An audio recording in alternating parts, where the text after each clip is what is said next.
Жарыстың екінші күнінде спортшылар триатлон бағдарламасына сәйкес 3200, 1600, 800 метр қашықтықтарда жүгіріп өтті. Одан кейін әрқайсысы жас ерекшеліктеріне қарай садақ атып, кейіннен 50 метрден 200 метрге дейінгі қашықтықта жүзуден жарысты. Жаттықтырушы Михаил Макаровтың оқушылары бәсеке қорытындысы бойынша жақсы нәтиже көрсетті. Жас санаты бойынша бірінші орынды Алексей Шестаков және Амал Кусайынов, екінші орынды Рамил Гисматуллин иеленсе, қола медальді Аркадий Вон қанжығаға байлады.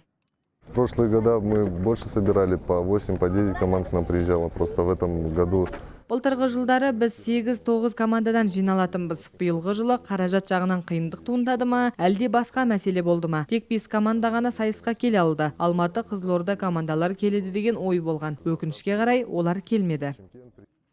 Соңғы уақытта қазіргі 5 сайыс спорт түріне теміртаулықтар басты назар аударуда. Теміртау қаласының балалар мен жасөспірімдер олимпиадалық спорттық резерв мектебінде аталмыш спорт түрін дамыту үшін барлық жағдай қарастырылған. Жаттықтырушылар атап өткендей, 5 сайыс адамның бойындағы барлық физикалық дағдыларды дамытады. 5 сайыс түрімен айналысатын адамда төзімділік, дәлдік, тактика тәсілдері дами бастайды және тез сезгіштік қабілеті артады. Здесь много, получается, как дисциплин. Бұл жерде спорттың бірнеше түрінен өзіңді сынап көре аласың. Мен ойлана келе осы сайыстарда бақ сынап көруге бел будым. Көріп тұрғандарыңыздай нәтиже бар.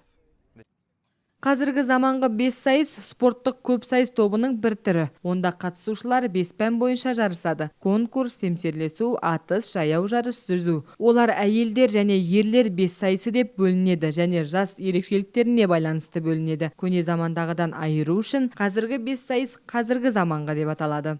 Я желаю всем заниматься этим спортом. Мен бұл спорт түріне қызығатындар саны арта берсе деймін. Өйткені бұл жерде өзіңді сан қырдан бақылап көруге болады. Өте қызықты әрі денсаулыққа пайдалы.